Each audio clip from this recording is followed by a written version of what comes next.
Hey everybody, we are going to have a little shorter one this week about confidence. We're going to make it different than last week on imposter syndrome, but first, let's talk about something you're going to have confidence in.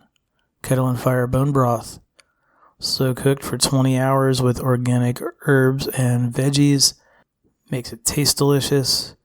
Also makes highly available collagen protein and amino acids ready for you in your mug, ready to sip, ready to help with your injury recovery, with your workout recovery, with your intermittent fasting plan. It's keto friendly, it's paleo friendly. They have some flavored broths. If just the straight beef or straight chicken isn't enough for you and you don't want to flavor it yourself, I like the beef with just a little bit of cayenne in there. Could throw some ginger in there maybe. Probably be good in the chicken, huh? Anyway, they got soups, got a little bit of everything. Try them out. Use code BetterHumanhood at checkout. It's all one word, BetterHumanhood. They'll give you 10% off at kettleandfire.com. BetterHumanhood at checkout for 10% off. Now, let's talk about confidence. Welcome to Better Humanhood, where we build a better world by building better people. We have to live on the planet, and we have to live with other people. We have conversations about making that a wonderful proposition. Imposter syndrome we talked about last week. That's not only about confidence. After all, confidence isn't just a not having enough thing. We know people who suffer from maybe having a little too much confidence. If you're not sure what that looks like, go to Twitter, search for Hold My Beer. What is confidence? Well, dating back to around the year 1400, the word confidence began only meaning trust in others. Over the next 150 years or so, it came to include belief in oneself. The prefrontal cortex is a part of the brain that deals with metacognition. In his book, Creativity, Elkhonon, Goldberg provides some information about this. First off, the prefrontal cortex developed late in evolution.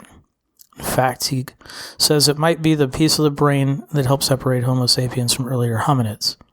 It takes a long time to mature, often isn't fully mature until we're in our early to mid-30s. We used to think until fairly recently, actually, that the prefrontal cortex didn't do much, and I'm not saying this in the way that we used to think that the brain was trash 3,000 years ago. When they were mummifying people, the Egyptians used to just throw the brain away.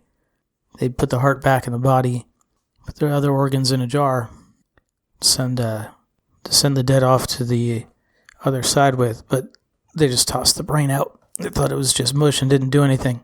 The heart was the center of everything. I don't mean it like that.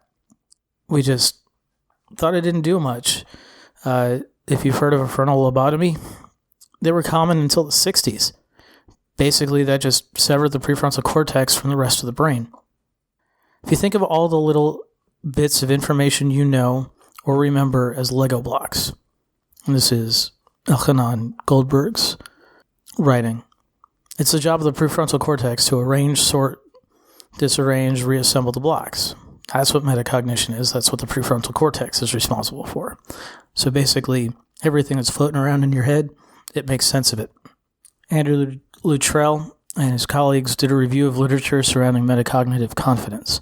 What they found was that people often confused confidence in their memories, choices, and judgment with effort and ease. In other words, people would say they were confident if the cognitive task they were given, such as remembering a list or making a decision, was easy or didn't take much effort. If it was difficult, they reported lower confidence, even if the task was well within their expertise. Some scientists point to a combination of systems when it comes to confidence eroding self-criticism. One is the drive system, which works on dopamine, which you might remember is the happiness chemical that gets triggered when we get more likes on Facebook. Linked to self-esteem, when everything's good with this system, we go out chasing resources, education, mates, and whatever else. When we're not getting our dopamine hit, we're stagnating or worse, beating ourselves up. This is one of the things that cocaine, for example, triggers. Another system is threat protection. Our fight or flight system basically tells us to shut down and slink off when we're criticizing ourselves or taking it from someone else. Another system that deals with confidence erosion is our mammalian caregiving system, which runs on oxytocin and our internal opiate system. You can go back to the first episode on happiness, and we'll put a link in the show notes to that if you haven't heard it. This is the sort of system that you want driving you in times of criticism, whether from without or within. It can give you kind of a hug and get you headed back on with your day. Let's talk about getting more confident then. Well, it's possible to increase confidence using artificial intelligence and brain imaging. Let's look at how we can do it with a little bit less machinery. Soparno Malhotra offers up a chemical combination that we'll recognize from our happiness studies: dopamine, oxytocin, serotonin, and endorphins. Remember that we don't have to wait for these things. We can boost them with things like achieving small milestones, connecting to our friends and family, keeping up our gut health, and rigorous exercise. Positive thinking and mastery are a couple of things we can do to boost confidence. Positive thinking is something we can train via any number of ways, including, for example, meditation. Mastery, that's just practice, our work, our hobbies, anything else we want to get good at. Diane DiResta specifically addresses public speaking, but you can use her breathing technique to boost confidence across realms. The secret, she writes, is to exhale longer than you inhale. For example, inhale to the count of 4 and then exhale to the count of 8. Do this several times until you feel a calming effect. If you don't have good breath support, take in fewer breaths. Strategic breathing is the key. Slow down the breath. If this appears challenging, try exhaling through a straw. That's going to calm you down, give you a little more confidence in your immediate situation. One study did find that a financial reward will help with confidence. There's also a whole coaching institute based around confidence. You don't have to hire a coach to take advantage of it. They do have a research library with links, reports, and book recommendations, some of which you can get from your own local library, should you not wish to buy them.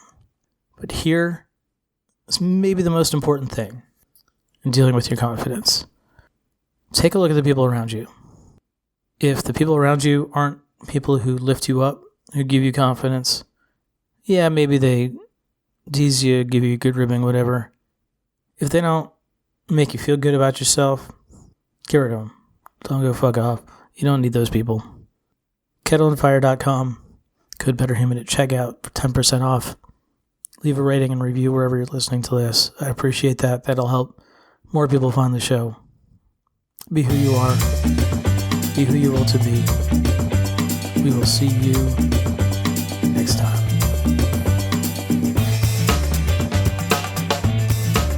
Thank you for listening. Get show notes and more at betterhumanhood.com. Leave us a rating and review wherever you listen to podcasts. And have yourself a wonderful day.